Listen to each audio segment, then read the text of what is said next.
And we are live, camping out at Kristen's. That's what we call this. We're on the road. We're at Kristen's. We're using a laptop. We're not in the studio, but we are trying our best to make this sound as good as possible for you guys.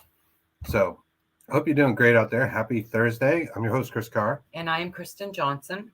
Hell yeah, you are. Hell yeah, I am. At least at the moment. I'm chewing some gum, so sorry about that.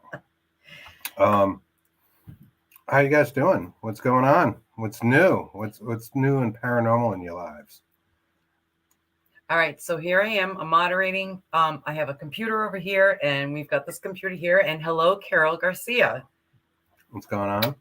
Hello, Carol. Good evening. Good evening. I'll try to remember to smile, but I'll hide my teeth when I do that because they look terrible. Aw, come on. And we got a great show for you guys tonight. As always. I say that every week.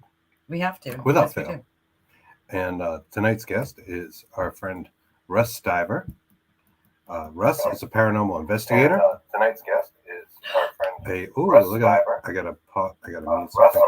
Russ is a paranormal investigator and podcast host spanning over 2.5 decades. He's earned his stripes investigating some of the most haunted locations, stretching from the Lizzie Borden house in Fall River, Massachusetts, not far from here, to Alcatraz, California, which is quite a ways from here. That's amazing. He started investigating at the young age of 13 and hasn't looked back since.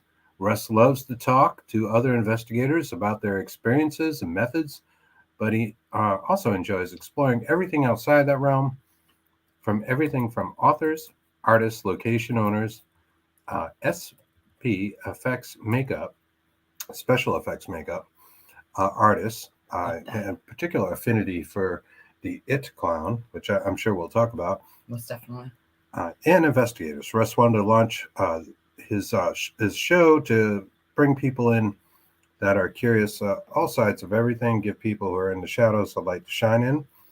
He's the host of Compass of Curiosities, which is coming back on the air, and we're going to talk about that. So let me bring him on right now. What's up, sir? How you doing, Russ? Hi. Welcome. Oh, hello, guys. We know you. Yes, we do. How you guys doing tonight? Doing good, thanks. We're doing great. Good. You got the mobile studio going on. Yeah, we do. We do. I call this camping at Kristen's. Yes. That's what we've been doing on Thursdays. We've changed things up. I've got a room in my place that's built out as a studio with like sound treatment. COVID does crazy things to people. So, well, we didn't have COVID, but no, we didn't have COVID. But I mean, like, being at home, isolation, and having all that time to burn. We built a studio, and we got like a board, mixing board, and like all kinds of stuff. 2 of them. We have 2 mixing boards. Crazy. It's ridiculous. And anybody listening, I do apologize right now. I do have a train coming through right now. Train kept rolling, brother. Not a problem. No worries. Hi, Carol. Yes, Carol Garcia. Oh, yeah, one of Carol's our out there. Oh, Jack yeah. Kilowatt. Our buddy Jack is out there. What's going on, Jack? How's Thank it going? you. Yes, been great. Thank you. Joshua, I want to see pictures of the roots. Oh, Joshua. Right on, Josh. We love Josh. What's going on? Anne-Marie Young of the show Synchronicity, that is premiering next week right here on wherever you're watching us right now. Oh, yay. That's going to be cool. Yeah, she's doing Hello, that my with beautiful Lynn friend and Monet. family. And we're looking forward to that. We were talking about that last week. That's going to be awesome. But Russ, that's great.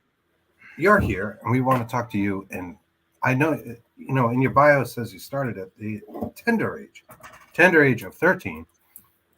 What was going on with you? Had you had paranormal experiences as a child? What led you to investigating, looking for ghosts at 13? Well, my family was always into it. And my dad was on the Historical Society for Mansfield Reformatory, or otherwise known as Ohio State Reformatory. Come on, that's wonderful. So I've had experiences, and I've talked to him multiple times about it before. And I had the opportunity to go down and do a cleanup. It was legitimately right after the prison had closed. So there was still a bunch of prisoner files. There was a lot of things left over at the prison. Okay, it's closed at this point, but there's stuff everywhere. Oh yeah. And so I went down there to help with the cleanup with the Historical Society. There was probably 8 of us in the building. And after we got done doing a day of work, cleaning up, moving stuff, cleaning out cells, cleaning out storage rooms, everything like that, they were like, well, if you want to stay over, you definitely can.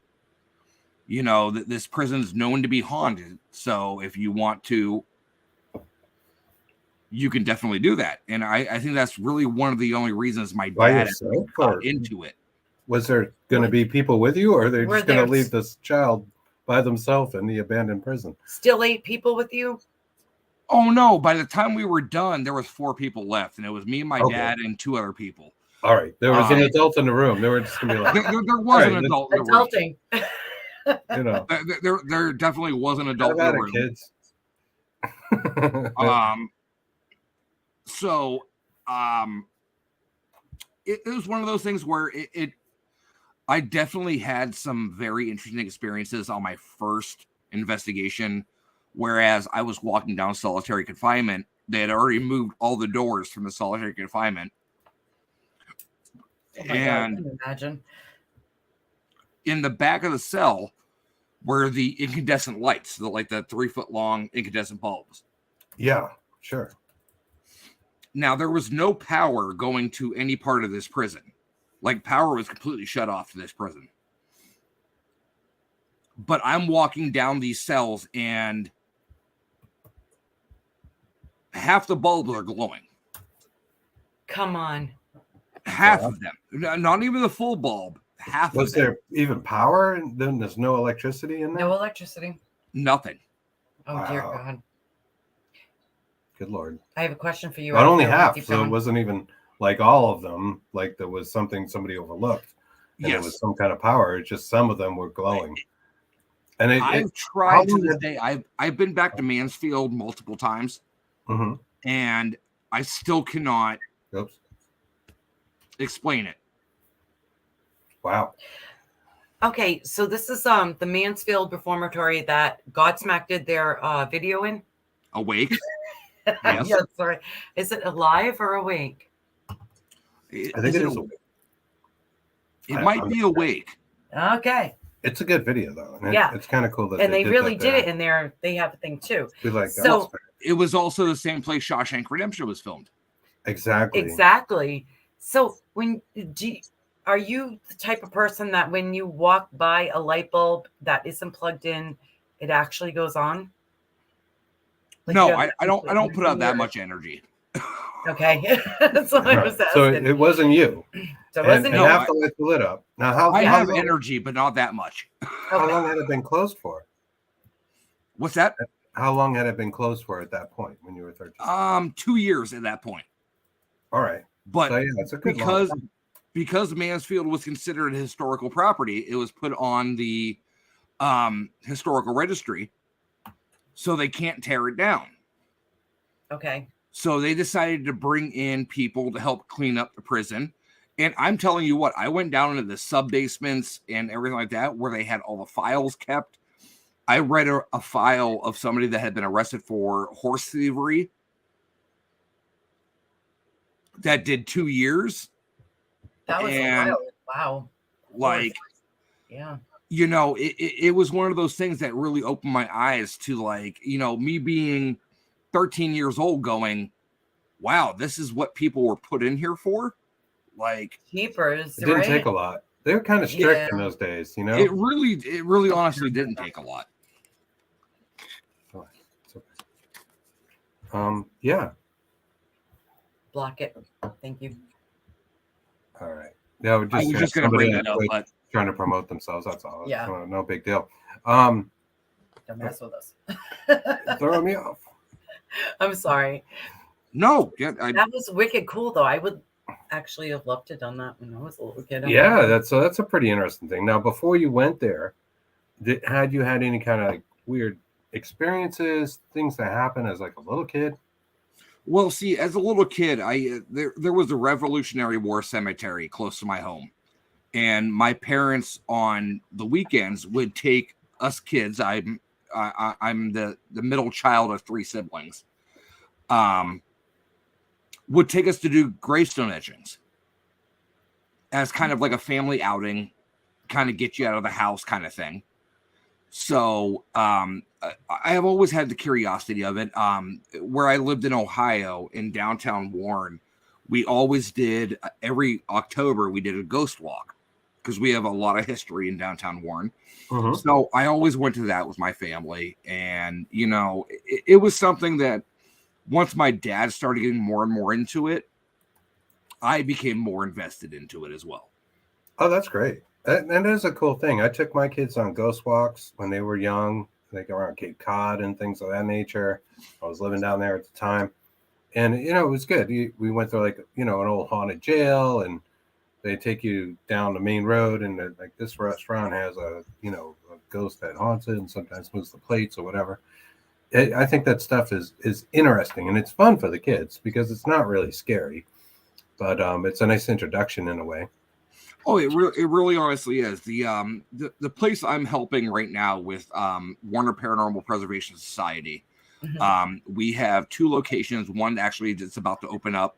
We actually have our first private investigation tomorrow for the team, and then we have our first public investigation tomorrow or Saturday with a private group that rented it out. Excuse me.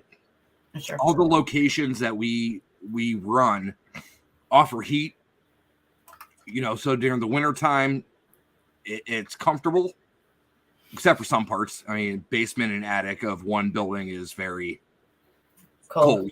But sure, you know, for sure, Comes to the territory. We focus more on the history of things. Like we love to bring the history to the forefront of our investigations, and through the history, we've been able to confirm some of the names we've gotten from spirit box sessions, from EVPs, things like that. Of the actual historical people. Yes, sir. Wow, that's really cool. That kind of confirmation is priceless. You know, yeah, it really honestly is on the right track. You know, you've done the thing, and it wasn't just a random thing going across the radio. Right. Here's some other confirmation, like, oh, there was a, you know, whatever the name is at that time period. Oh yeah, for sure. Like it really like stands out to us that it was one of the we have a child spirit up on our ballroom floor that we have up there that likes to play with us. He won't come into the ballroom, but he'll stand right outside the door. And awesome. Which location is this? I'm sorry. This is the Harstuff Hall in Rockland, Massachusetts. All right. Right. All right. So we're actually getting ready to open up a second location called the House of Hurt and Pain, HIRTPANIE. And that's the actual names of the family. Not the family. Okay. Hurt. HRIRT. And Pain. Oh my goodness. Yeah, right. That's kind of funny that they would have those names. Yeah. I always thought that about the Pain House in Coventry. You know, like, it's like it's painful, but it's not a scary place, really. Well, it's an old farmhouse from the 1800s, and you know there have been confirmed deaths on the property. So it'll be interesting to see what we get when we go in tomorrow. Oh, that's most cool. Definitely. Oh my that's God, really you got to cool. share that with us, please. Who are you working with to put that together? Matt Warner is the one that has founded the Warner Paranormal Preservation Society. He also has Warner Paranormal Explorers. Right. He's brought a group of us together that he trusts, and we all definitely mesh well. I can say that is the one good thing about a team, that we all mesh well. So that's the best team to have. That's the team you want. Absolutely. Meshing is what it's all about, and that's awesome. We've talked to Matt before and had him on the show, and we talked about Hard Stuff Hall, and when he was getting ready to launch it, and yeah, he's a good dude. You know, he honestly is. And he does a lot of fundraising for these different places, which I think is wonderful.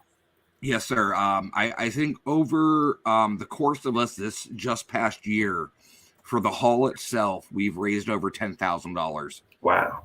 Goodness, that's awesome. That is really cool. Between events, private investigations, and everything like that, we've raised quite a bit of money for the hall. And I'm actually a member of the GAR hall, and every month they hold a meeting, and Matt and myself go to the meetings, and we present a check to them, and they're just blown away by the amount. Really is good for the places. It is. Some of the places don't understand that. They don't want anything to do with the ghost thing. They're like, oh no, don't come in here. We don't want people to think it's haunted, and we just do our museum tours and blah blah blah. Well, even with money, you get to spread the history to people that otherwise probably wouldn't go there, right? Even with locations being on the historical registry, where they're denied from being able to be torn down or whatever, a lot of these places just go into ruin. Exactly. Because no one wants to take care of them. Yep. And I'm glad we found a location that is on board with, I'll help you make money. I'll help you keep this place afloat. I'll help you, do everything that you need to do.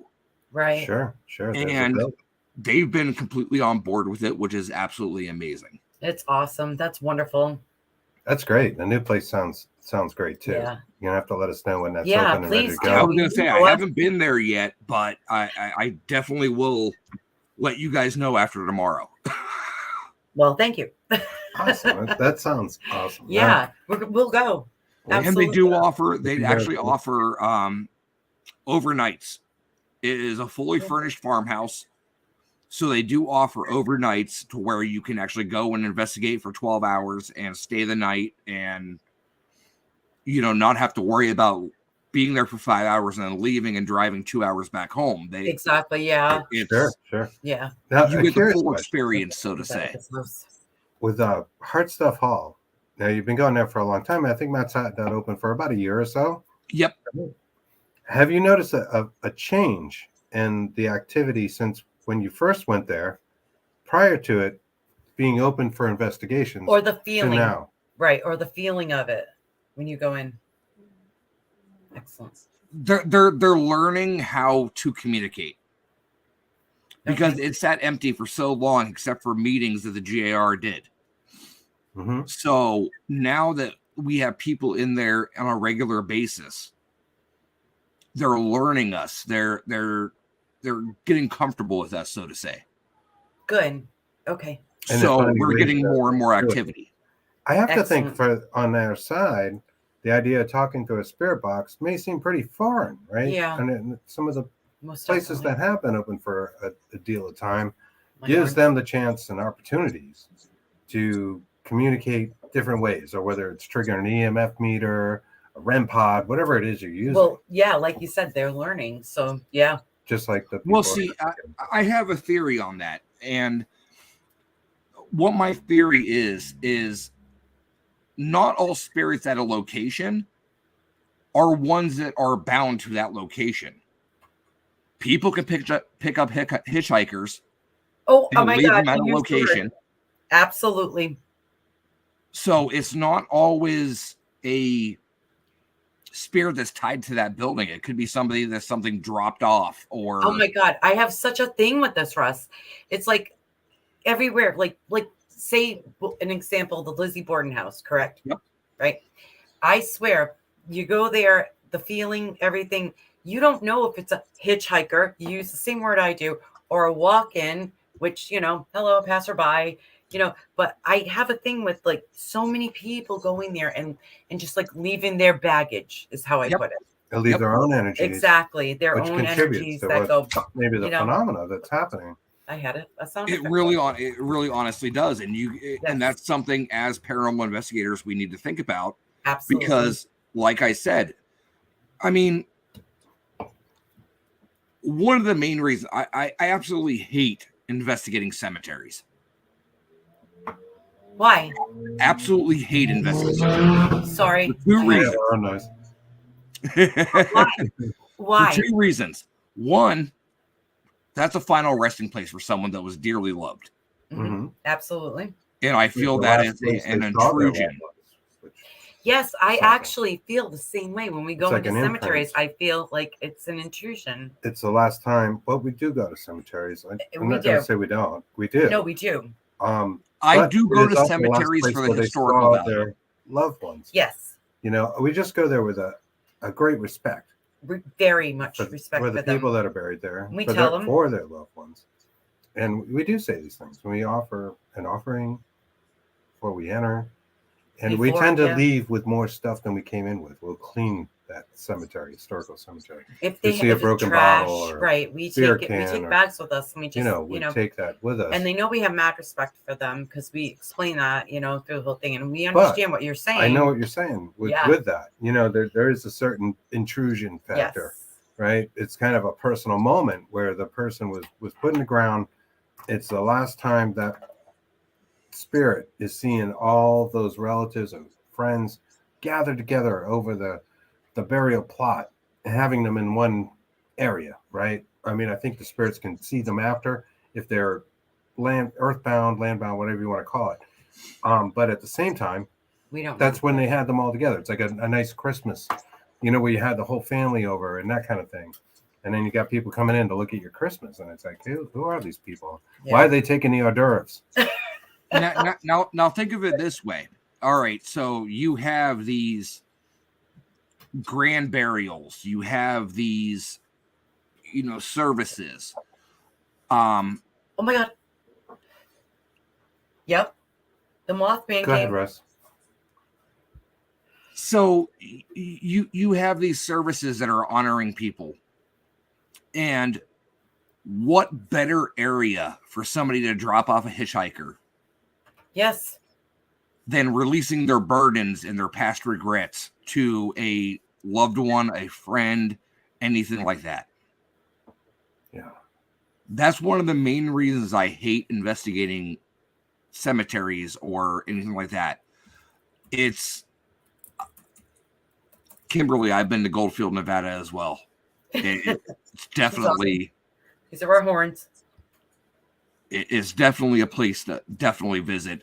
When I go to a cemetery, I go out of respect and I go out of historical purposes.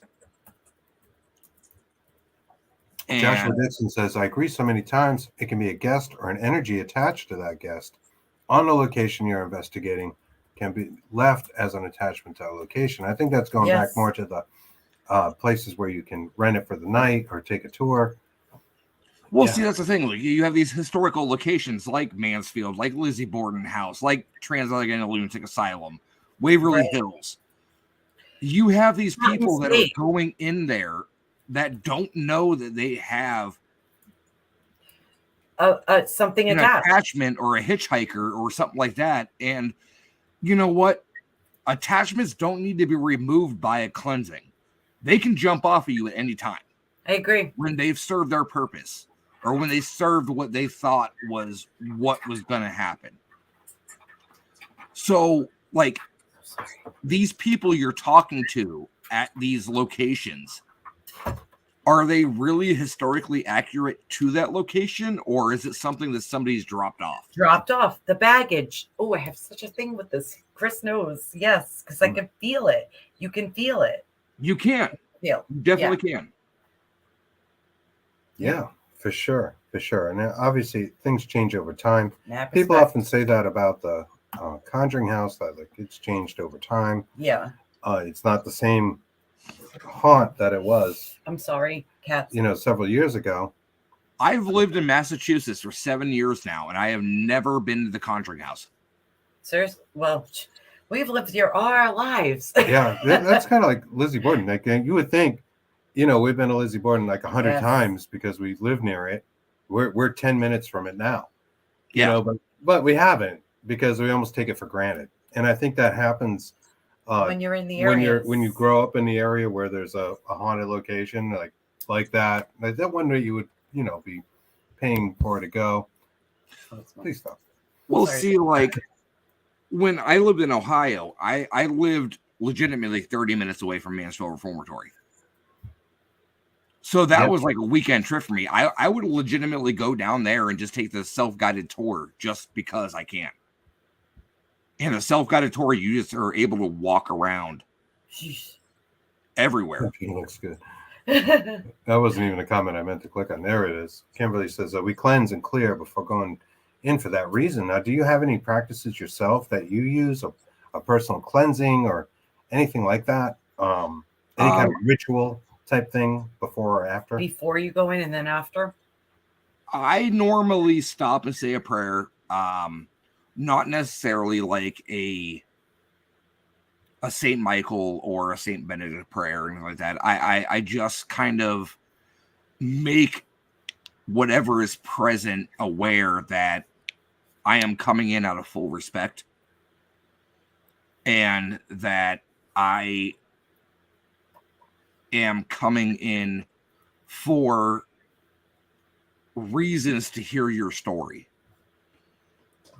Because you know what? I always say this. Once you pass on, your story's not done. There's still sides to your story that have not been told. And I will always carry that on because of the simple fact that one person doesn't have the ability to tell their entire story. Your story is told through many people. And I like that. And, you know, I don't go to many cemeteries, graveyards, whatever you want to refer to them as, burial grounds. I normally tend to stick to residential cases and things you can actually track down. I mean, like a couple months ago, you and I and Kristen were on a residential case that we still couldn't figure out. Exactly. There was a lot of, it seemed like there was, I don't really want to talk about the case, but it seemed No, we can't give any details. I'm just going to say they were very into the paranormal themselves. Yes. Okay. So the thing is, I believe that they did something around their house, there's a picture of us. Yep. Back on that. with the lovely Shannon Noley. Yes. Is with us. Our Shannon Noley Orchestrated all of that. That's fantastic. But I believe that because being in the paranormal and liking some, how do I put this without calling everybody out? Liking witchcraft and things and, you know, folk magic. I think they put something around their house. So when I was sitting there, I could feel, how do I put this? I don't know. I don't want to say everything, but there was like a barrier. There was a barrier. And that's why I had to ask about the woods and their house and everything else. And, you know, I have the notebook and stuff, and I jot down all the things, and there was something there, and they had energy. The people but at the same themselves. Time, you had creative mind behind it that could interpret a lot of things maybe the wrong way, you know, or yes, sir. Negative, positive, whatever. Like just, you know, there's activity and yeah. I don't want to talk about the details. No, but it was we're not going to bring that up. I was talking about a case file that we had done together. Right, of course. But we do love the picture. And that's sure. That's when Kristen decided to stop and get another Diet Coke. That's right. I had way too much coffee like tonight. So yeah, I'm like, I need. While the rest of us were filling up on coffee. Like Diet Coke, man. Yeah. Absolutely. We really should like have a sponsor. I'm telling you. Kristen wants Diet Coke to sponsor us. like I go back to my normal my statement saying there's two reasons that I don't like investigating cemeteries. Was one, because like I said, it's the final resting place. I think it's disrespectful. And two, like I also alluded to earlier, that it is so easy to pick up an attachment from a cemetery. Well, it depends who you are too. It does, because if you go into the cemetery yourself, open, right? Yep, Exactly. If you know yourself going in and you know what can happen, yep. You before you go in, like we were saying, we cleanse ourselves and make sure we don't. We have our own that. We have our rituals own about things, that. right? Yeah, rituals. that's why we're we'd going to call ask. them rituals. Yeah, they are. Whether it's a prayer to Saint Michael or some other thing that you do, which brings up a question out here in the audience. I'll bring up Toe Force. Hey, Toe Force, welcome to Dark Horse Paranormal. He mentions, or they mentioned, Wiccan and paranormal investigations to me are not comparable. Now, I think by Wiccan you mean like witchcraft Wiccan. Yes. WICCAN. Are you saying that maybe the involvement of the occult as a role in a paranormal investigation? What are your thoughts on that, Russ? Yeah, see, that's a kind of a different stance on things, because the paranormal, your intents are different. Exactly. For most people, I will say that there is a certain person that I will not name. Okay. All cultures are different. No matter what we do, all of our cultures and religion, we all have the same intentions. We just put them out there. So you're not saying they're not different. So when my mother was Wiccan when I was growing up. Okay. When I went to the Air Force, the only time we actually got time to ourselves during boot camp was actually on Sundays for church services. And they actually offered a Wiccan church service. Interesting. That's cool. It's a pretty open-minded church. They really are. Hear that. So yes, we are glad to hear that. I actually attended the Wiccan services, and I don't know who said it. It's all about intent, but our friend Scott Horn from Horn Paranormal. But going to be our guest on Saturday, actually. Yes. It's. I don't practice Wicca. I don't. That's not my thing. I'm more of a scientific. No, we're very into the occult. We actually love every religion, so please. No, I'm just saying, like it's not my kind of bag. I look more at the scientific things. That's true. So I know people who are involved in, and I hate to say the word witchcraft, but I'll say it. That's a good show.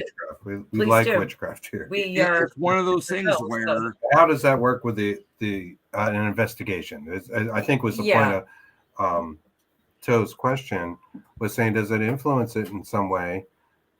Which I guess would be to say, like, are people that are involved in the occult more in tune with spirits?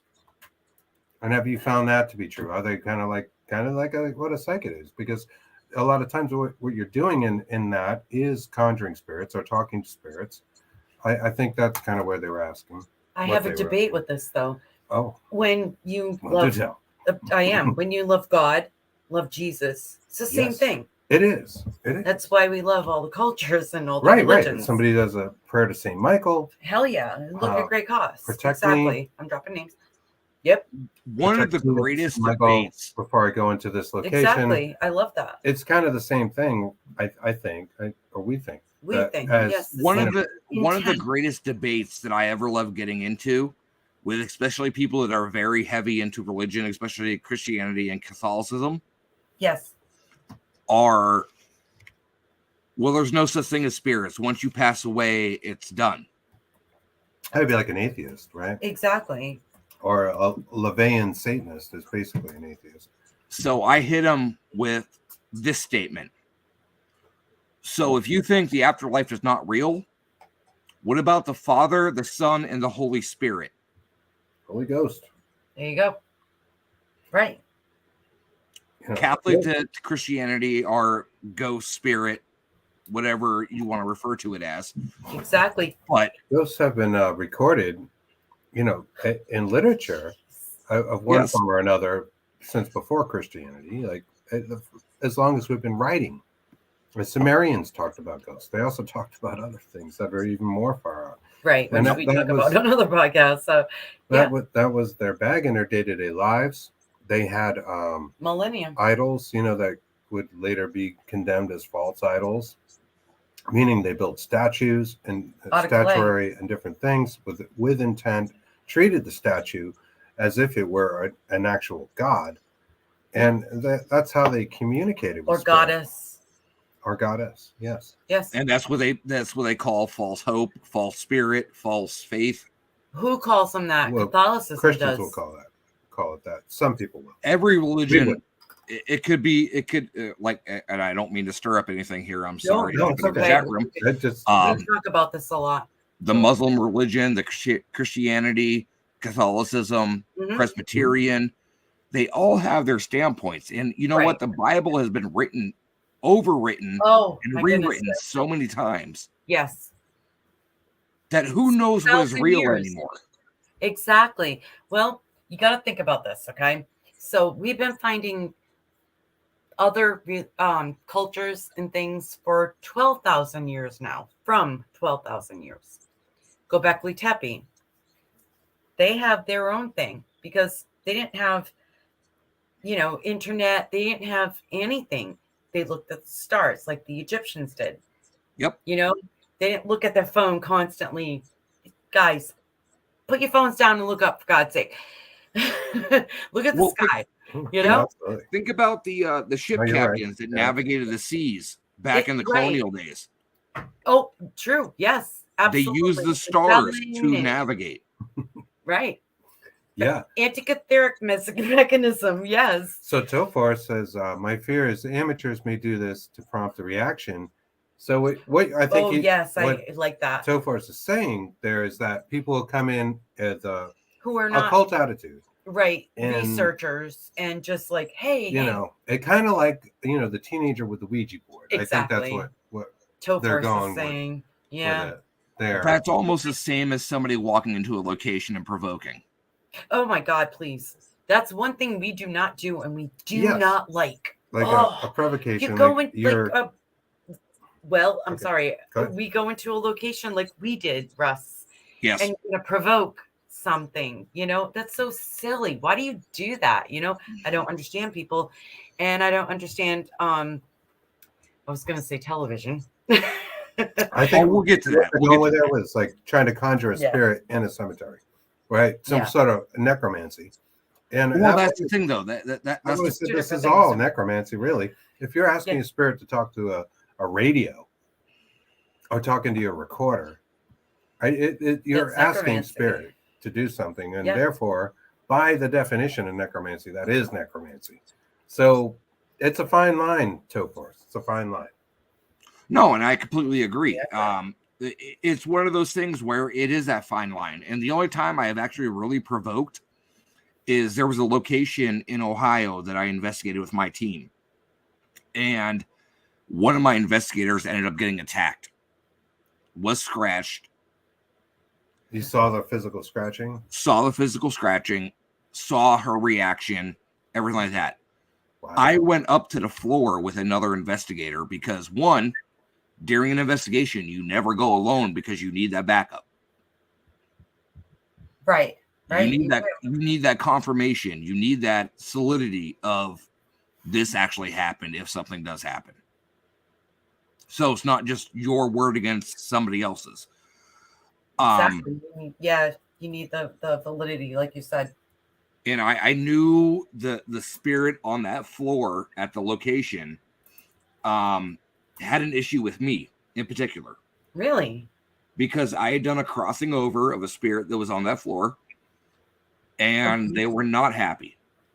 So you cross over spirits. Can you explain that to us, please? How you do that? We've only done Well, we tried to do one. Well, we did do one, and we think it worked. But Yeah. tell us, like, what do you do to cross over a Yes. spirit? I do something very I wouldn't say unprofessional, but unconventional. Okay. I actually I dealt a couple years ago, I would say more 15 years ago. I dealt with a serious attachment that almost took my life. Oh my goodness. So I've done training to be able to cross over spirits. I've worked with the shaman. I've worked with several clergy, and for whatever reason, I can't explain it myself, but I have the ability to be able to cross the spirit over. What are some of the steps you take, say mentally and physically? Yes, because you said you have different. Like what? The So I know clergy. people that do exorcisms, and it's almost all completely Yes. mental, and other people will go through like all sorts of ritualistic stuff Right. to make the same effect. It is mental. A lot of it is. It's all intentions. It is. That's what the attention is, because I don't say this a lot, but I am actually a spirit medium. So I can pick up on different spirits and what their intention is. Mm-hmm. And the certain spirit that I picked up on at this location was a battered woman. And she felt like she was being imprisoned because there was a very aggressive male spirit on that floor. Keeping them in that floor, in that area, in that time space, maybe even? Yes, sir. If I go there at the time? Yes, sir. Yeah, very interesting. Well, my question was she killed by the guy that was battering her? She died by starvation. Oh, come on. From what I gathered, from what I was told, from what I was Holy shit. I get it. able to decipher. Yes. So, and she was stuck. Oh, God. So I did the appropriate thing, and I was getting EVP responses. I was getting, I hate how people say I get a feeling, but it's one of those things where if you know, you know. That's right. And so I invited her, and like this is where the unconventional part comes up. I invited her to attach herself to me. That's scary. So I could take her out. But that's awesome. But you got to remember, sometimes they step into roles. So what happens if it's something portraying them? It could have been, but that's the risk I take. Unfortunately. But the thing about it is to you, and like what are you feeling when that happens? Right. When my teammate that was with me, when I did this, I fell to my knees and started sobbing like a baby. Okay. Wow. That because I was feeling what this person was going through. Okay. And I understand that. After this happened, I went downstairs and went outside. And my teammate that was with me was recording the entire time on their audio recorder. As soon as we crossed the threshold from the door to the outside, you just hear this. It's like, Toby, I'm free. I'm free. Like it was that relief. Yes. It was the I'm finally free. I am finally able to go. Wow. And I normally do. After something like that happens, I go and ground myself. I find the nearest tree. I take my shoes off. Oh, like us. Feet right in the soil. The soil. Put them in. Yep. And I ground, and I just, I'll go in and I'll spray sage on myself. just because I had this conversation with a friend the other day. He said that he was doing a crossing over and saged himself prior to doing the crossing over. And I'm like, no, you can't do that. Because if you're using your body as a vessel to cross something over, sage keeps everything in. You need to be open to it. Even if it's only the intent of the sage. Sorry, guys. No, you're absolutely right. You're right. I so agree with you. And it's the same thing. And I used to do this with like doing a lesser banishing ritual, the pentagram. I did it all the time. So it would just like eliminate everything. So if you were trying to communicate with something, you have already banished the damn thing. Yep. It's not going to talk to you because you've told it to stay the hell away from you. Exactly. Now, if you want to cleanse your house, that's another thing. Windows open, sage burning. Well, you got to make sure you start from the back and push them all out the front. And, but you have to say, if say like my house, the spirits that want to stay, all evil, get out. All negative, get out is more negative, is what I say. And just throw them you out have the front to wonder door. like how much of that is like a mental thing, right? So intentions. You're saying exactly with the intentions. You're mentally saying, all right, evil get out, but I'm going to separate. I'm parsing other things, right? I'm parsing the one I like.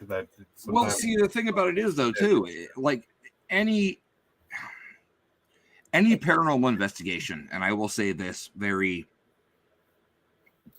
fluidly. We have a lot of questions. Yep. Every investigation is based on intent. Yes. If you go in there thinking you're going to see something, you're going to see something. It really is all about intent. Right. That's why, like, I never, if I have a bad day and I have an investigation scheduled, I never go. Yeah, exactly. It Although makes wicked sense. there are some instances where a disbeliever gets proven wrong, right? Skeptic. They walk in a skeptic. Correct. There's no ghosts, no afterlife, Yeah. and they're proven wrong. But those events are much more rare, right? Than they are. A person who has an open belief system that there is some sort of afterlife and they are able to communicate with us.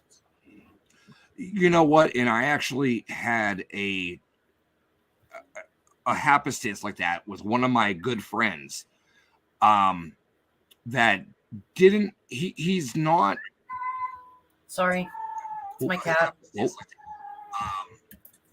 Sorry, cell phone. He's not I had a friend like that was very skeptical on the paranormal. I'm so sorry. Yep. It's a sound effect. Hey, well, I mean, why not? That's perfectly fine. I'm sorry, that's my cap lock Saran, guys. That's from Anthony Savellis. Sorry. But I had a friend that was very skeptical on the paranormal.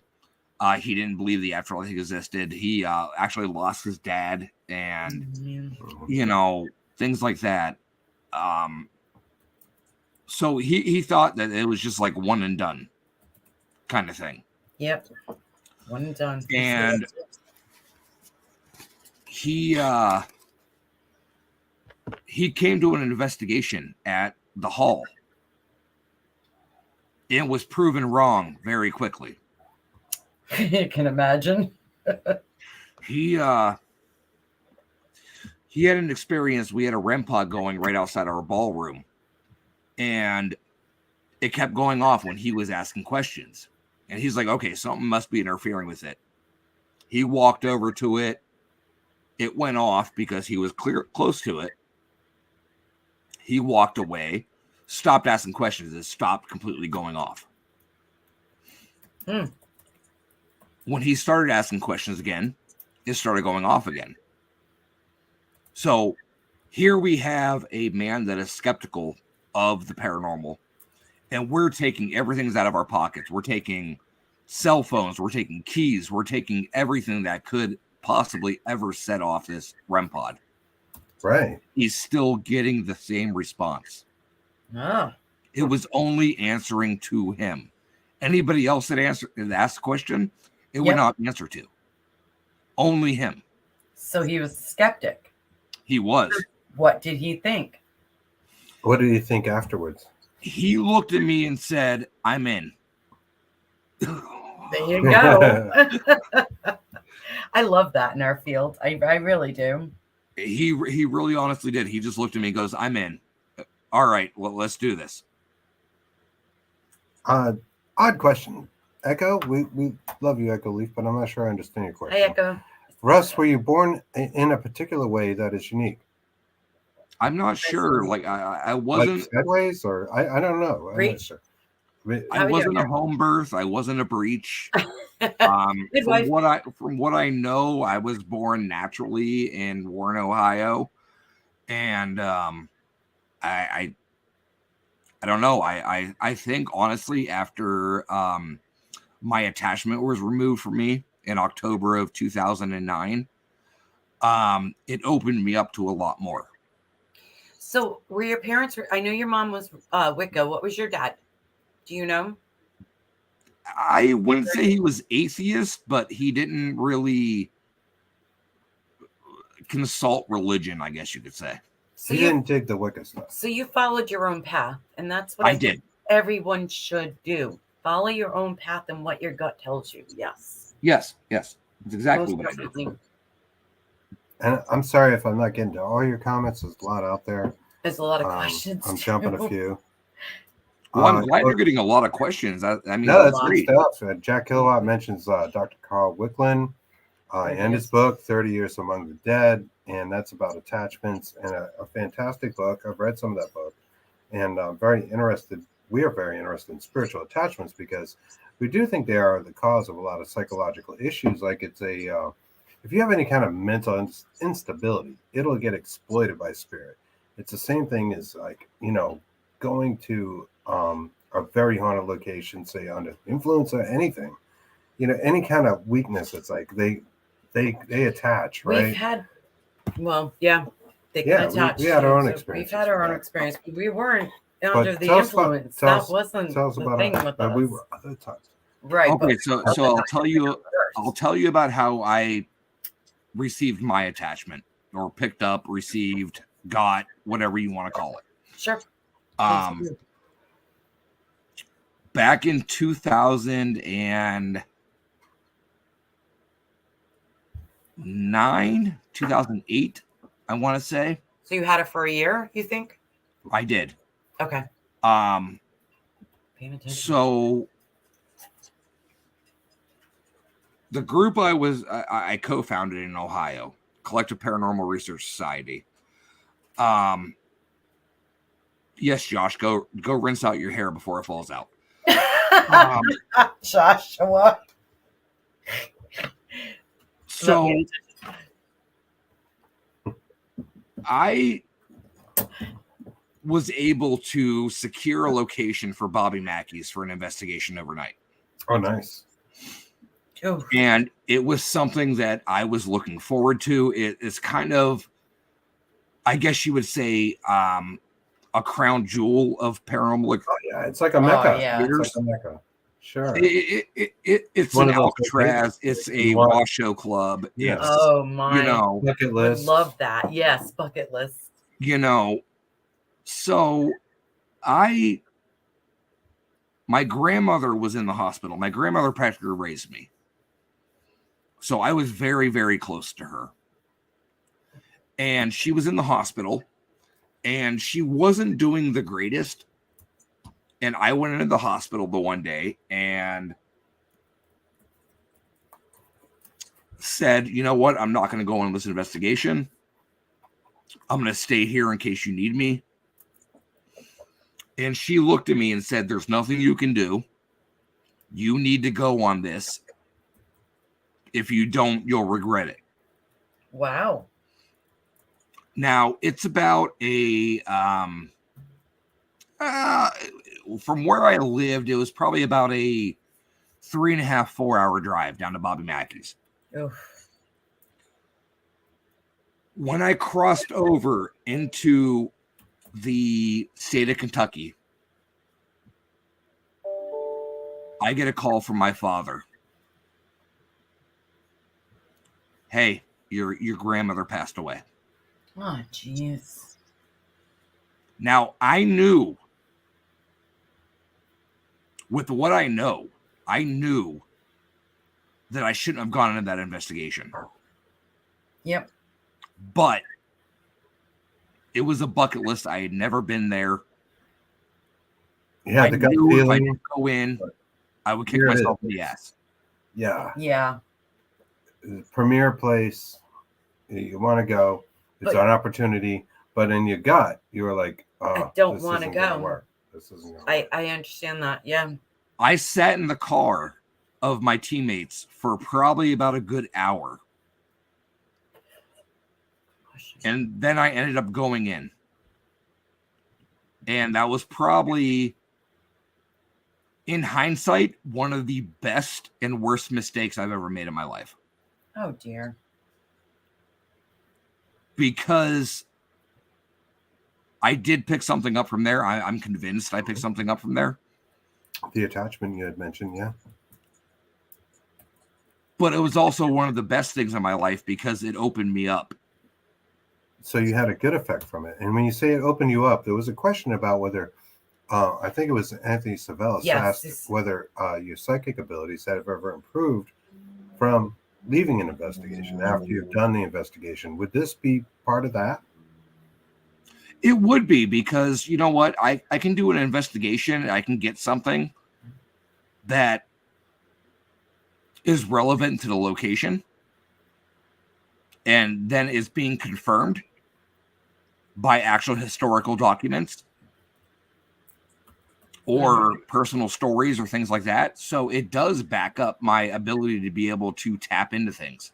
Yeah, so it's actually expanded your belief system. And by having the belief system open up a little bit more, you have a little bit more faith maybe in yourself with the information that maybe was always there, right, in your subconscious. But bringing that to the conscious mind is a difficult thing.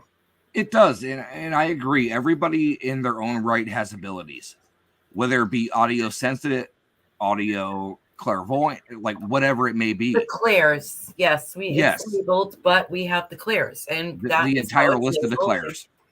It's clairsentient, basically, is what we are. Yep. You and I and Chris and well, we're clairaudient, and we have a lot of clairs. We've had, Yeah. we've had a whole box. I mean, we're just Jacks in the box. What was it, Jack in the Box? Sorry, But Jack Kilowatt, but it's yeah, not about what's happened with It's us, what but the you experience.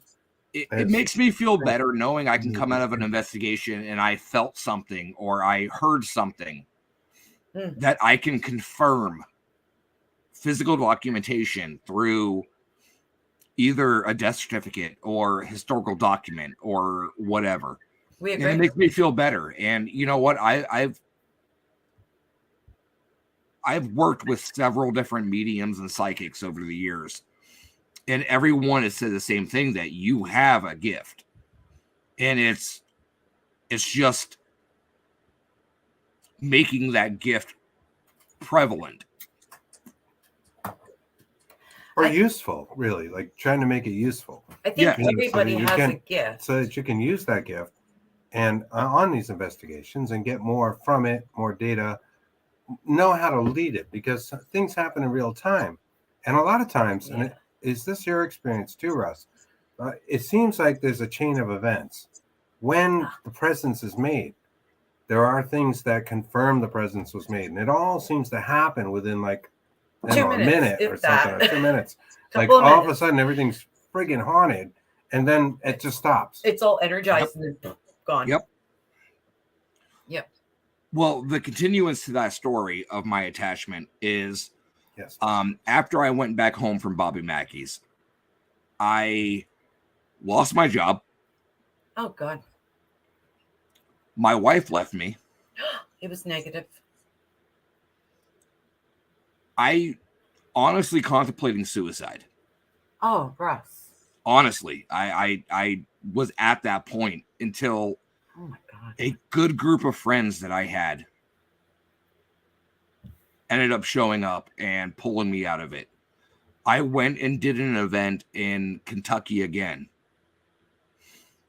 And I was told by a very reputable medium that you have something on you. This needs to go. Her and Another shaman worked on me for an hour and a half to remove this attachment. I ended up throwing up. Oh dear. Because of the extremity of it. Yeah. The next morning, I walked down outside to smoke a cigarette. The grass was dead already. Was that negative? Good Lord. It was dead already. There was a patch of brown grass. Wow. And when I came back, I ended up getting 6 job offers. Oh, come on. I got a house. Got a house? Oh my God. Like, it completely changed. Completely. Yeah. Just total like 360. 360. Exactly. Yeah. The people out there that are naysaying and whatever, but if you've been through it and you know what it's like, it can change everything. Right. Yeah. Yeah, we agree. No, we agree. Had a couple of experiences like that weren't really good. I'm not going to go into them now, though. I want to hear about you. Yes. My friend. And like, what else has happened? So you had an attachment, it got removed by shamans. What kind of things did the shamans do to make it go? Did they convince other spirits to make it leave, or? Honestly, I don't know, because I was kind of in a daze the entire time. That makes sense. It was the entire time it was fighting me, because they knew what was going to happen. They knew what could happen. So it was like, I was at the point where I was staying at the location because it was a seminary. So we had rooms. I understand this. So it was almost like an exorcism. It was an exorcism. It was an oppression. Well, for them to get rid of it, basically, that's what they call that. Well, in Catholicism terms, but yeah. Yes, Kimberly, like playing a country song backwards. I got my job, my house, everything back. That's it's like a country song. Right? Yeah, that's funny. But dude, metal, but country songs are awesome. But it was one of those things. Like, I thought in my head, I was just like, I want to leave. I want to leave. I want to leave. I want to leave. Sure, I would be like that too. And I think it was one of those things where the spirit was like, I know what's going to happen. I know what can be done. It knew. And it was trying everything in its power to get me to leave. Yeah. So I'm glad I've had it done, and it's opened up a journey in my life that I am completely grateful for, because I've been able to help other people. And in a way, Russ, this kind of sounds like the Ouija board thing, in that, people say, oh, don't use the Ouija board. Don't use the Ouija board. You're going to get possessed. You're going to invite the demons and blah, blah, blah. Research. Because you've done how many investigations? If you were to just estimate a number. Right. Probably over 500 at this point. In my time, I'm about to say in Boston, a wicked lot. Wicked lot. I'm about to turn 39. Oh, and sure. I've been investigating since I was 13. Wow. Mm-hmm. I've done residentials. I've done public locations. I've done everywhere from Lizzie Borden house. I've done old forts in Massachusetts and Rhode Island. I've done the Washoe Club.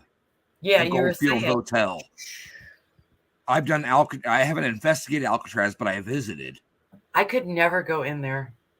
It was overbearing. Yes, that's a lot of places to me, in my opinion, the way I am. I'm having trouble going into. I mean, I had trouble going into Lizzie Borden. Can you imagine if I go into a sanitarium or something, an old, I'm afraid to go in there, and I understand because you are like us as well, and I can't imagine what Alcatraz felt to you. It was so heavy. Yeah, so heavy. I probably one of the worst feelings I've had, besides for Waverly Hills. We want to go there as well. Waverly Hills, I walked out into one of the Corridors. breezeways. Yeah. And in my mind, I could just see the beds lined up. See, that's what I was saying, babe. I can't. Like, it's so. I don't know. Like oppression, like you said earlier. It's like oppression. It's weird. Were you around the death chutes where they would send the bodies down from? Oh, I walked out of the death chute by myself. Did you feel What the hell anything did you feel? in the death chute? It was honestly. What'd you see? I didn't really see anything. It was more of a feeling, and it was like the last march. Oh my God. See, I mean, can't go to these places. I cry all the time. Think about That feeling of death, just that kind of death energy. the best way I could describe it is think about an 18-year-old kid walking into World War II on D-Day. Nope. I've already felt that. Don't want to do that. Like, just knowing there's an imminent possibility that you're not making it out. Right. Understandable. Yeah, and that's what I felt walking down that chute. It's probably a questionable thing. I mean, I'm theorizing here. I don't know. We don't. But people with near-death experiences report this kind of in-between time before they actually get into the experience and they're in kind of a happy place, right? There's a sort of confusion that happens because they don't really know that they're dead. They don't really understand what's going on to them. And I would have to imagine somewhere where they dump the bodies in a continuous manner, like they did at Waverly Hills, where they had so many people dying all the time. It was not a matter of like, this person's got to wait. Well, maybe in some cases, right? They would have to wait an hour because they were too busy with the shoots. But the person first in, first out, whatever, that person's probably confused and attached to their body in some way. I believe Kimberly just called me Russia, which is actually, it made me chuckle a little bit. Kim. Oh, it's fine. All right, there it is. Right yeah, she's doing autocorrect on her phone. That's the autocorrect. That's our phone. She has that all the time in our messenger when we talk. Yes, Kimberly, I actually have been a trans-delegated in a lunatic asylum multiple times. Ooh. Amazing location. If you're ever down in West Virginia, please visit this location. They do historical tours. They do ghost hunts overnight. They do events. Definitely visit this location. It is an amazing place. I want to go, but I don't know if I should. Go, but protect yourself. Oh, absolutely. It's just the heaviness, it's just the things that I feel. And you're like me. You soak in everything around you. Yes. Everything. I could be in line in a store. Yep. I soak everything around me. I look at Chris, I go, oh, and I just go, oh, and I just sigh. It's like people behind us, people in front of us. I'm like, oh, I could feel it. And then I start talking to him because I need to get it out of my head, Yep. Nope. Toe Force. I've never been to Rose Opera House. I've heard great things about it. I want to go, but two of my favorite locations are definitely House of Wills in Cleveland, Ohio, and Prospect Place in Trinway, Ohio. Amazing locations, great activity. Yes, Jack, you're right. Stay out of Walmart. That's what we were just talking Jack. about. Yeah. Yep. Stay out of Walmart. And Kristen's losing her mind. I lose. I said you really do, especially if I have coffee. I go, wait, what? There goes the squirrel. There it is. There's the squirrels. Yep, there's the squirrels. Haunted bag of squirrels. Haunted bag of squirrels. That's why he calls me that. Okay, Carol asked about investigating the Twin Towers. I would not be able to do it. I can't go there. I can't go anywhere near there as well. No, I would not be able to do it. I visited the Titanic exhibit that actually had actual artifacts from the Titanic. And I broke down like I was a 3-year-old. I couldn't do it. So I can only imagine going to Ground Zero, and that's tough. It's like you don't want to know if that's haunted. No, I It's don't not want that not it's at all. haunted, it's just the impression. because it has such an impact on our physical lives. Now we're talking about places like sanitariums that was kind of the same thing. In fact, it was a longer duration of pain and agony. Yes. But we go in those places, Torture. but it seems taboo to go to the Twin Towers. I think just because we all watched it on TV, we all kind of lived that experience. Mm-hmm. And maybe know people that were in it and that kind of thing. I wouldn't go. It was in modern times, which is much different than, say, investigating an axe murder in Fall River. Lizzie You Borden. know what? Honestly, it sounds morbid, but one of my actually two of my bucket list locations are Auschwitz and Chernobyl. Come on, why? I know I'd put myself through the ringer for it, but I would love to go and just feel that. To see that location, to see everything. Okay. That's just me, though. Russ, really?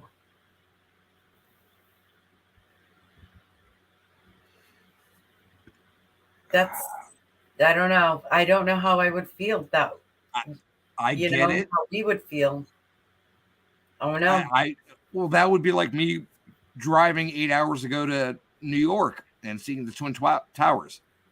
Exactly. Yeah. But I'm a very huge... It's morbid, like you said. I think Kimberly couldn't do that or anything else to do with the Holocaust. Oh. And you're talking about a lot of stuff. Even watched that movie. movie. We have giant paranormal gatherings in Gettysburg, and that's a big thing. But I mean, there's so much there, so much scarring. Have you ever been to Gettysburg? I've been there 6 years in a row. I do Gettysburg Battlefield Bash every year. I go and speak. Yes, you do. That's why I asked. Yes, ma'am, I do. Awesome. I think that's I've been there since the inception of the event, and I will continue to be there as long as they run the event. It is a great cause that supports veterans and child with terminal diseases. Yes. Yeah, that's awesome. That's awesome. And don't get me wrong, I'm not saying people shouldn't go to these locations. I'm saying there's a mental thing about going in. Like, it's easier to go to something that's from antiquity in some way than to something that you kind of live through part of that. Okay, so what's different from going to Dracula's castle in Romania? Okay, right. Like, that's easy, right? It was Romania. All these people are staked on poles. The pole going up their ass till they died. Yeah, that kind of thing. So what's the difference between going from there to Auschwitz or Chernobyl? Your mental state. That's what I'm saying. It's a mental state. So the thing is totally mental, but it's still kind of the same thing. Whether it is the Twin Towers or whether it's Dracula's castle, we're dealing with the same things, but you're not going to walk in the same way because we all lived through 9/11, right? Yeah. So it's a cool you're saying it's the mental state. I haven't really heard anybody talk about that. Yes, mental state. So you're saying it's the mental state because we don't know the history behind Dracula or Vlad the Impaler, as they would be called in Romania. Impaler, and that's why he's called the Impaler. We do know. You know the history of 9/11. You know the history of Auschwitz. Yes. You know the history of Chernobyl. Gettysburg. Yes. Gettysburg. That's been taught to us for years. Knowing it and watching it on TV and having it like be an impact on your life is a different thing. Documentaries so and stuff. To go back to the 9/11 question, I think it's harder to do that simply because, like Russ said, we lived it. We lived through it, and that sort of thing. We all watched it on TV. We were, may or may not be like connected to people that were involved in it. Tell a Holocaust survivor, hey, go back and paranormal investigate this prison camp. Nope. They're probably going to tell you to screw, right? They're going to tell you to go pound sand and see you next Tuesday. Exactly. And that's the point I was making. And I don't think a lot of people talk about that stuff. We take for granted that Romania and all the atrocities that happen because there, it was ancient. or we weren't whether there. It's a sanitarium, like we take it for granted because we are not that connected to it. So that goes back to like a mental state. That's what I meant. So I was a senior in high school when 9/11 happened. I was just starting out my senior year in high school. God, And the plane that crashed in Pennsylvania that went down in the field. Yes. That the flight path flew right over my high school. Oh my God. So when I found that out, it made it even more real to me. Because I was a 17-year-old kid. I didn't know, like, I knew what was going on, but I didn't realize the gravity of what was going on. And for that to have something that crashed in a field, That's an impact on you. 100 miles away, that really made things real. Absolutely. So, like, oh well, Jack, that's sorry about the coworkers, but that's great for your uncle. Linda says the safest way to visit these extreme places is through remote viewing. Yes.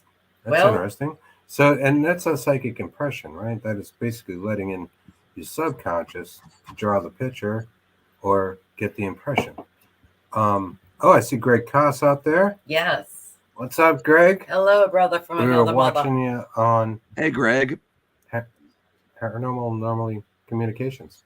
What is it now? All right. You're normal. First thing, terrible as the Go ahead. energy of these places are, I know I have been to spots like this and try to heal those souls.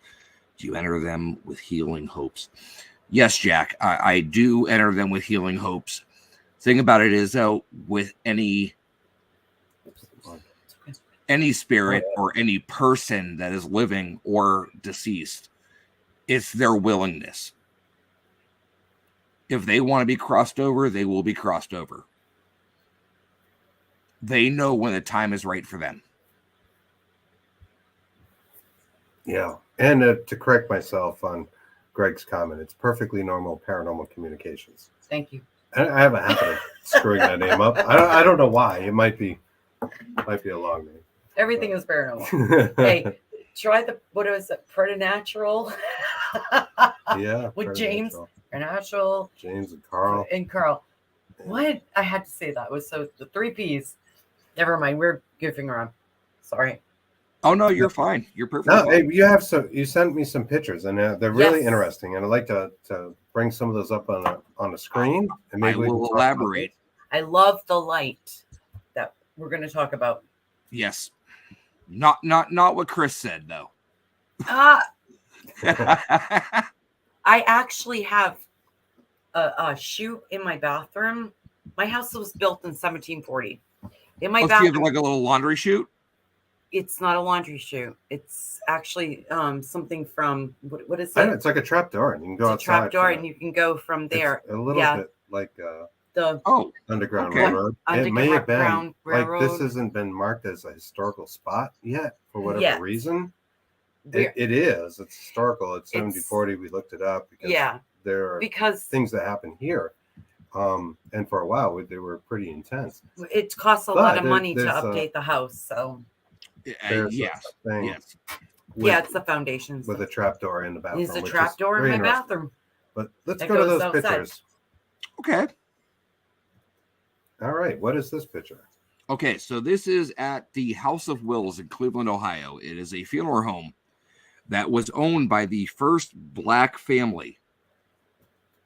Oh, okay. That's Prospect Place. Oh, I'm sorry. It just moved off. It looks like you don't give me time to talk about the picture. Come on. Yeah, I think this one is just the shadow place. So let me go back to the first one. I'm sorry. You know what? I jumbled the files because I put them all in one file initially. Okay. But there it is. No worries.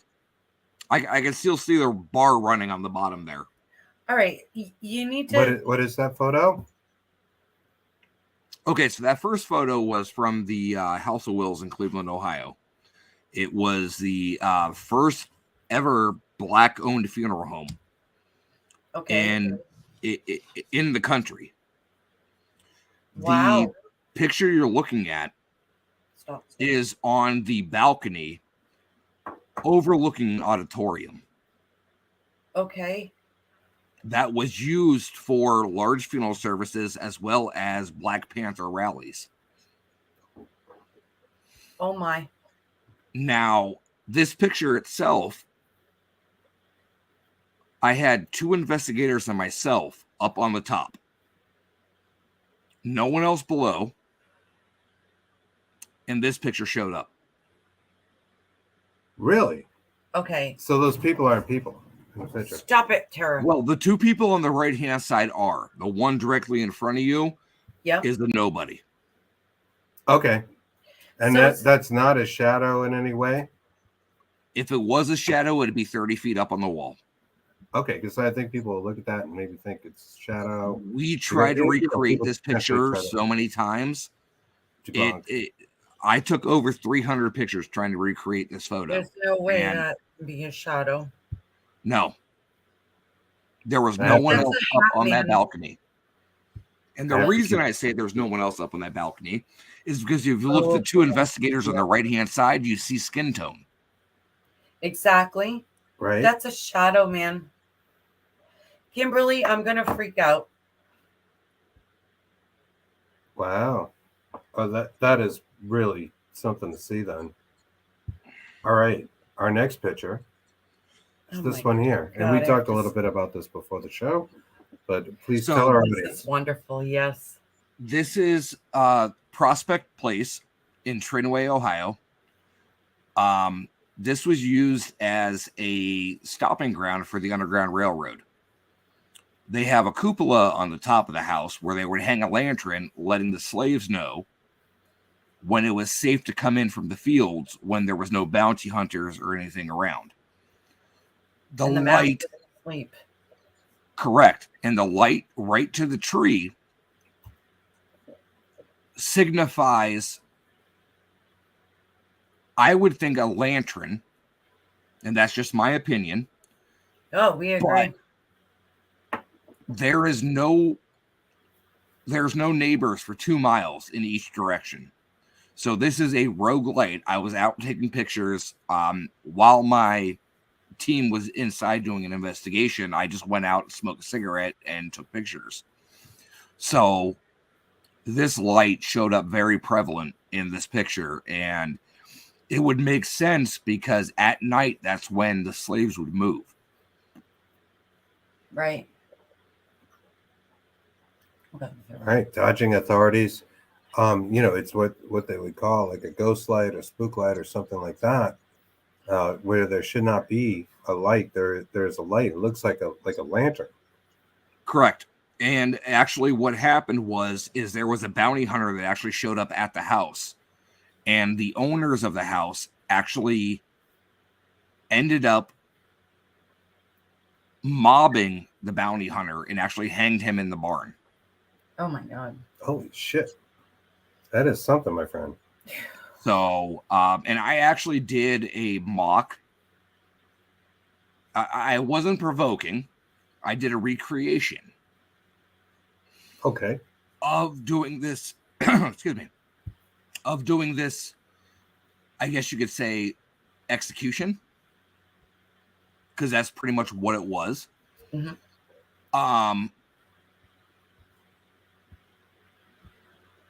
I was let out of the house with my hands bound behind my back. What? With a bag over my head. Oh, God. Like a burlap sack. Yep. I was taken out to the barn. They had a rope that they threw in a brick up on the top of the top of the barn. And as I'm standing there, we got on EVP after we listened to the evidence. The data? Yeah. Well, I'm going to call it evidence because it was slave songs. Oh my God. You could hear people in the background singing slave songs. And I think you would imagine like kind of like a bluesy thing. Like, what did you hear? Like, I did. It was very disorienting because It was one, EVP, you took you said? That was an EVP?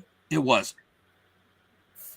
You can hear in the background of the you can hear my teammates talking. hang in there. Hang in there. And Yeah. you could hear in the background. Oh my God. Like you can hear. You It could kills hear me. a kind of music that maybe they Them- would hum. They're humming. Yes. They're Yeah. yumping. Singing. Like they would hum in the fields when they were working or whatever. Mm-hmm. Oh, that's so. But during this experiment, I will call it. Yes. We tied the end of the rope around a brick and threw it up onto the top floor. Why? As I'm standing there, I didn't see this until afterwards, which scared the hell out of me. But at one point during this entire experiment, I was like, all right, you need to get me out of here. I'm like, something doesn't feel right. Something does not feel right. On the video, when we went back and reviewed it, you actually see the rope start to pull. Oh my God. So I was just like, Do you have that video? I'll have to find it. I have it in an email somewhere, but I was just wondering. I don't really want to see it, but I know Chris would probably want to see it. Our family would like to see it here in our. That's you can actually see because tonight, maybe another time. I can't. I'm actually imagining. I'm actually feeling it, and it's just not a good feeling. We had enough rope to where it like kind of like where it like came down, and then you had enough like slack in it. Yeah, I can you could see it actually start to pull up. Wow. The rope. And that's when that's when you hear me go, nope, cut me out, get me out of this. I'm out. Carol says that gave me chills. Yeah. Kimberly says no. Nope. And for She's good reason. The horns. Kimberly's like us. Yeah. You know what? The thing about it is, though, at these locations, it's not necessarily provoking, but it's recreating what actually happened there. Yes. That'd be like going down to Waverly and laying on one of the death trays in the morgue. Yes. You know, it's doing that. It's heightening the energy. Like it really, honestly is. No, I like I've been like the idea strapped of to a bed recreation. before. That's really interesting because that is something like in the occult world to communicate with spirit. A lot of times I try to replicate something, some event with a person that is deceased and you want to talk to. And this applies exactly to the paranormal, and people can try this. If there's like a relative or something, maybe the fragrance, smell of like something that maybe they're cooking, like chicken soup or whatever it is. The fragrance of flowers. Yeah, something to create that moment that you most remember.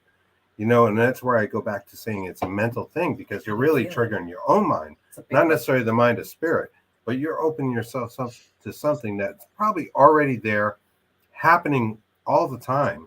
The question is, why do we feel it? You can't hear it because you're putting up your own mental blocks. Okay, so here's one of my biggest things, and what a lot of people don't take into account for is these old homes that were built in the 17th, 18th, 19th centuries. They I'm so lucky. Most of them are wood floors. Yep, got it. Most of them are wood paneling walls. Yep, painted over. If somebody smoked in the house, used fragrance, anything like that, you could walk on a panel of floor and it could release the smell of cigar smoke. Okay. 100 years later, it still can release that smell, that aroma. We experienced it at the House of Wills because the owner would sit in the parlor area and smoke cigars all day long. So it's like a debunked thing in a way. It is. And it's one of those things where as an investigator, you have to look at every possible aspect. Absolutely. Like you were saying earlier, it's science. It really honestly is, because wood is particles and it has porous aspects. Yes. So you walk on it, it releases. It absorbs. Yes. Yes. Completely, 100%. And, that's why, like, a lot of these locations where they're like, oh, I smell cigarette smoke, or I smell cigar smoke, or I smell roses, or, That's a good and I'm not saying everything is wrong. And I'm not saying that everything is not there. Right. But you have to take into account the environment that you're in. Right. And you have to have a skeptical mind, like you were saying earlier with your friend. Yes. I could have a ghost walk straight up to me and introduce itself. Oh goodness. And the next investigation, I'm going to be skeptical. Do you need something? Right. Are you okay? All right. Oh, yeah. Kristen needs something? She's like, oh goodness. Like, what did I do? What did I do? No, like I said, I could be on 900 investigations and have a ghost walk right up to me and introduce itself. But you know what? At the end of the day, I'm still going to question. When you say introduce itself, do you actually mentally and physically feel that? Yes, I've actually had that happen to me at actually Hillview Manor in Newcastle, Pennsylvania. I was doing a public event there with my team. We went up to one of the nurses' stations. And I'm standing there and I'm introducing everybody. And I thought one of the guests was behind the nurses' station. And I went up and I was like, oh, I'm Russ. I'm going to be one of the lead investigators tonight. And everybody's just standing there looking at me. And I'm like, what? They're like, there's no one there. That's a door and a window. And I'm like, no, there was somebody standing right here. Train. And they're, yep, that train. This isn't one of the asshole ones that blares the entire horn. Oh, good. No, really.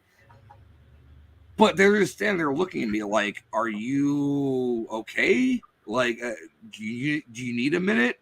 Did you video this? No, unfortunately not, because we had just gotten up to the floor. I would love to actually see something like that with us as well. It's like, Well, that's the holy grail. I mean, there's exactly. There's several competitions out there that are like, oh, if you capture definitive evidence, I'll give you $1 million. Oh yeah, well, that's not what we want, though. No, I don't want fame and notoriety. I just want to know we want to know who's around us and why and where are they and how and what did they see. Well, you know what? During what I didn't bring up with my attachment story was when I came back from Kentucky. I lived in a 2-floor townhouse. And my bedroom was the biggest, and one of the street lights would shine in through my bedroom. So after I came back from Kentucky, after having the attachment removed and everything, it was like 2:00 in the morning, and I lived alone. Okay. I went up to bed. I didn't turn the light on. I walked in my bedroom. I saw the light flashing through, the window. And I lay down in bed. About an hour into me, quote unquote, sleeping, which wasn't much sleep, I felt a compression on my bed at the end of my bed. Don't want to feel that. And I'm like, not again. So I'm like literally laying there with my eyes closed. And I'm like, I'm not doing this. I'm not going to go through this again. I'm not going to do this. So I felt something kind of rub my leg. Mm-hmm. So I ended up looking down. Nope. And it was my grandmother sitting at the end of the bed. Wow. And she just looked at me and gave me that head nod of everything's going to be okay. And then disappeared. And that to me was more meaningful than anything could ever happen. God, you're so lucky. Do you feel like she's a Oh. spirit guide? I believe she is. Ancestor. Yeah. I believe she is because she's always been there for me. Like I said, she raised me pretty much. Yeah. Yeah. Yeah. And Yeah. I still have her urn sitting on a shelf in my bedroom. Ah. That's probably why. Do you think that? Do you I believe that? love my Grammy. There you go. Nothing wrong with that. There I you love go. mine too. Yeah, We love ours. we do. Cheers. You Yeah. know, That's mine. the Granny people that and are Granny. the people that are still have their grandparents in their life is such a miraculous thing because you know we learn so much from them, Yes, we do. and it's a great thing to have, and people don't realize what they're learning. That's right. I agree with you. Until 20 years later, you go, that's what it was. Yep. That's why they Yeah. told me that. It's a viewpoint. This It's a is- wisdom, and it's a wisdom that isn't as pressured. This You is know, why in they taught most me cases. nature. This is why they taught me about this flower. This is why they did this. This is why they did that. Now we're adults. Here we are, you know? Well, I mean, that's like the I don't know if you want to call it a superstition, but the visiting of cardinals. Love it. My grandfather was into that. Yeah, he said they were like, What? yeah, spirits from. What about the Cardinals? Please What do did tell. they? What did they mean? Cardinals are a sign of a visitation from a loved one. Right. That's excellent. I had a thing with that. Especially in the winter. If they come out in the winter, that's very rare. Yes. So I just have a story to tell.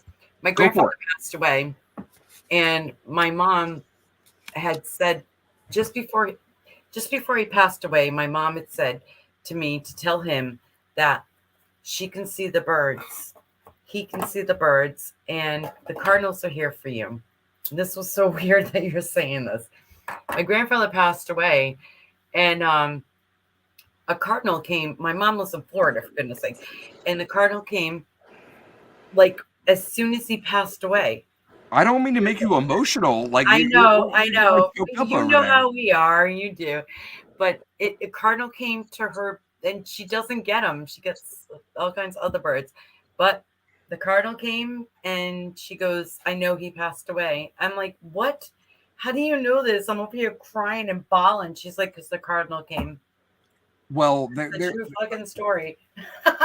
I swore. there's all the sayings of like pennies from heaven, Yes. a feather, Yeah. you know, the cardinal, you know, they're all reminders that, oh, I'm sorry, Kristen, Oh, don't be sorry. I love this. but I love this. they're all reminders of that your loved ones are still with you. Absolutely. I believe you. Yeah. I had an experience after my grandmother shortly passed away. I was in my shower, and don't everybody think about it, but I was in my shower, and I just hear two tinks, like something fell. So I look down, and there's pennies in my bathtub. Oh, come on. Oh, that's weird. Apports.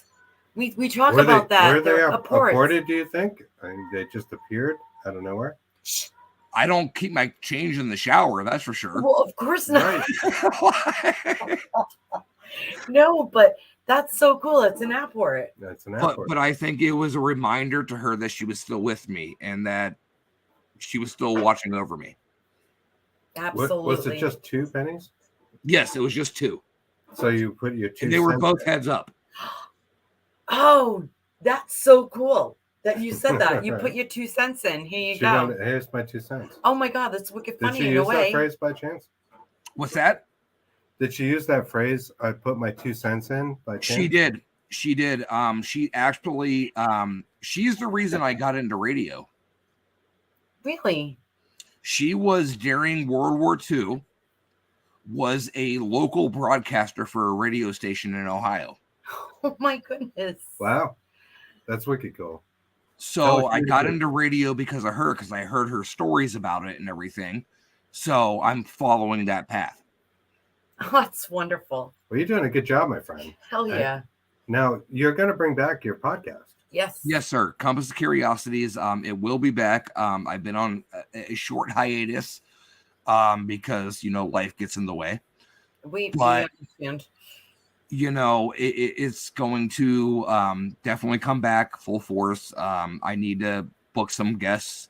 So if anybody's listening, hey. Well, we got us. God forbid. But yes, radio is something I love to do. And it's always been a thrill of mine. And, it's being able to connect with people. That's the biggest thing. That's why we have our podcast. Our platform is insane. It's about passion and not really, trying to make money from it. Yeah, we were talking before the show. Money. We do this because we love it. Right. We exactly. Don't make money from this. And yes, Scott. I'm sure Scott, I agree with you. I do have a face for radio, so that's why I chose radio instead of television. You like me? I'm like, oh my God, I don't want to do this. But yeah, my radio show focuses on not just the paranormal, but like I've had chefs on the show. I've had special effects makeup people on the show. Oh my God, I love this. Like I've done artists. Like I've had everything in between. I understand. So when you say artists, please do tell about what you do in your spare time. You dress up. Oh, artist. Oh, okay. Oh, my cosplay. Oh yes, cosplay. Yes. And special effects. I think just so. We're going there. We are intrigued with this. Yes, you seem to have a fascination with the It clown. And I think we think this really intriguing. Yeah. So every year, or it actually doesn't have to be every year, but every so often I cosplay as Pennywise from It. And if you don't like clowns, I'm sorry, but which you should have a fear of. But I don't. I just connect with the character for whatever reason it may be. I just think, coming out of hibernation every 27 years, that sounds a good deal to me. But, awesome.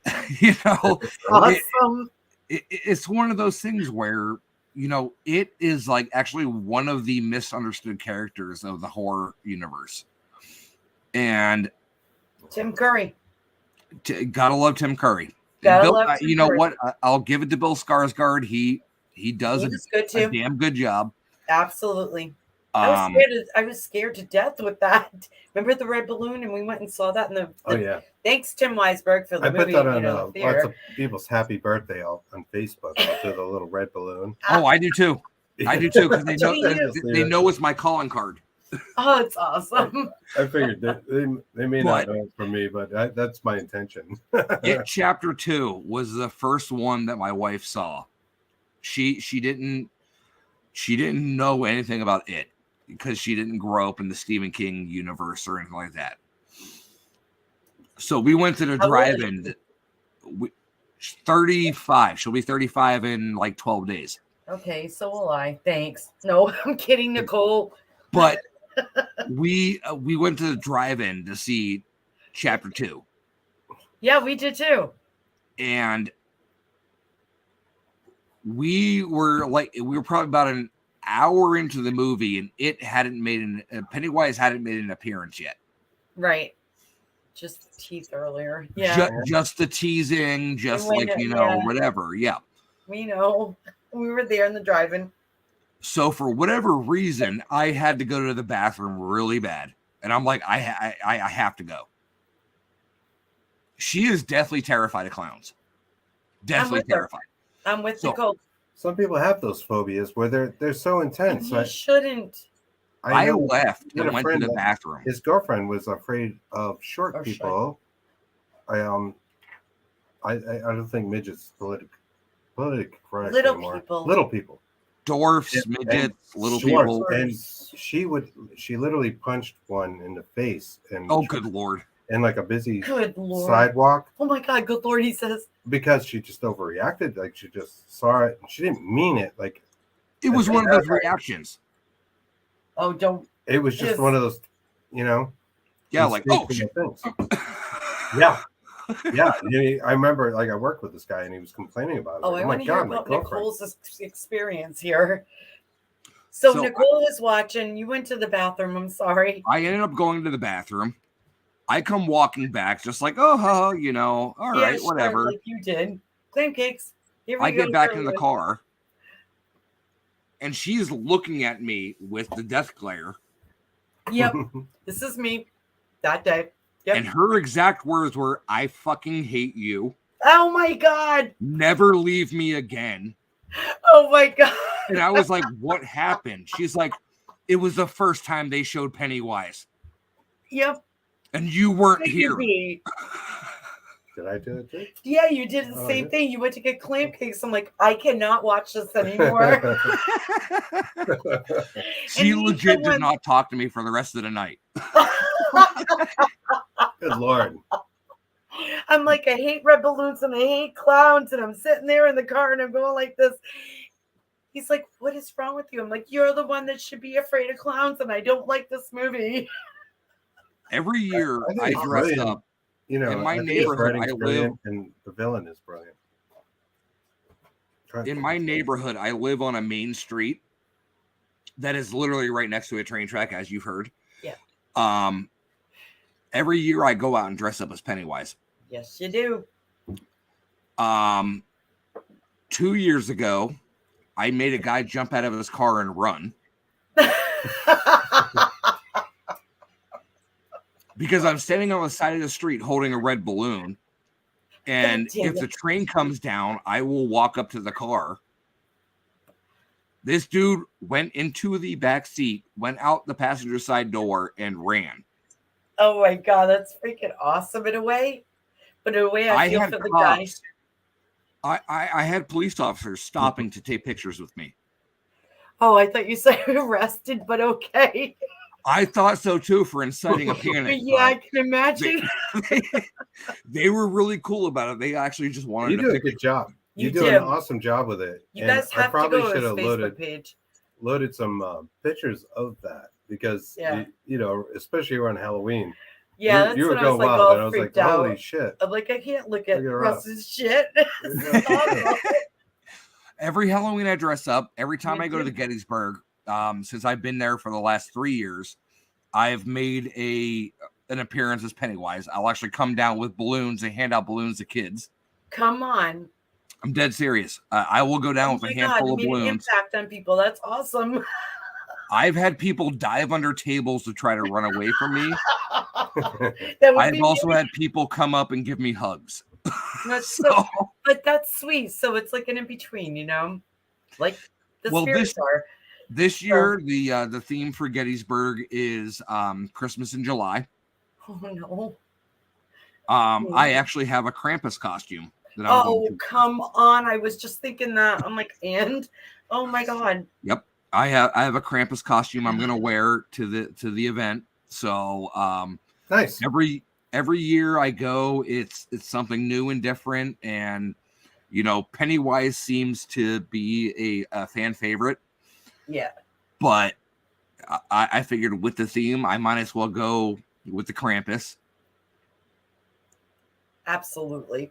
I have one more picture, and sure, we'll, go through that and call it a night. Let's see what we got here. There's a picture of you, I believe. That is actually at Mansfield Reformatory. I am I'm an amateur photographer.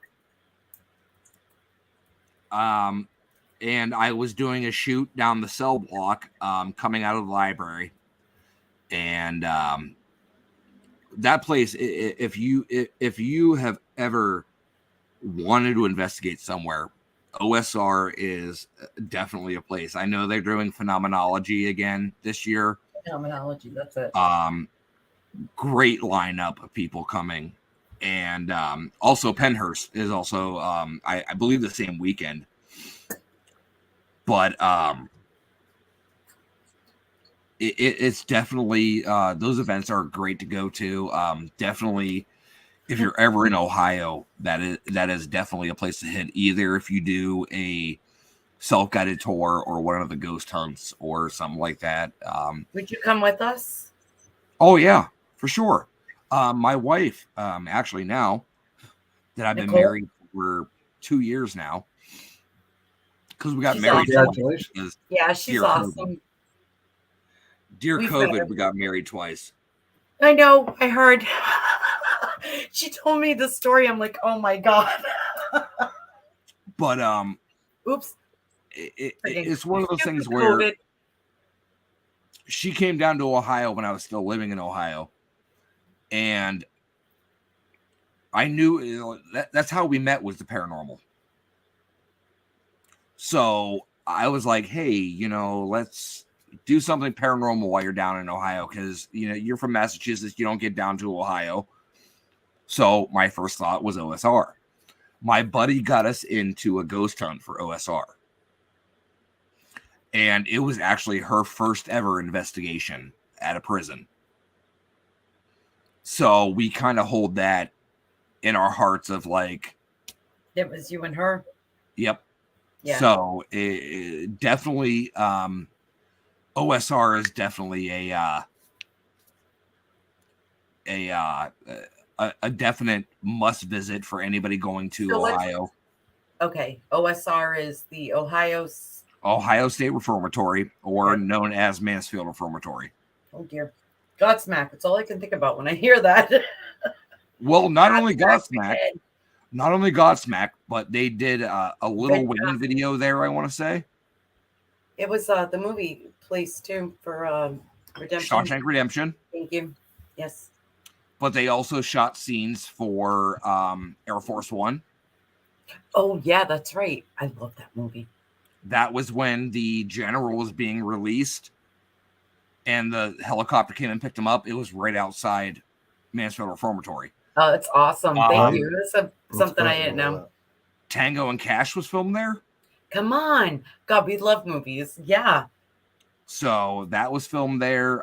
There's been several music videos. There's been several, short stories, everything like that filmed there. Documentaries and things. Yeah. It seems like a haunted place. I mean, you can make your own opinion, but I mean, You said Pennhurst earlier. Yes. Pennhurst is someplace I don't think I want to go. Why not? We saw a documentary on it like 5 years ago, and I was like, oh my God, these poor kids. It's the kids. It's the heart. It's the everything. Yeah, that's kind of true of Waverly Hills. The you're like me. Documentary. The Booth Brothers, we like that. Children of the Grave, I think it's called. And that was kind of really touching because there's so many children involved.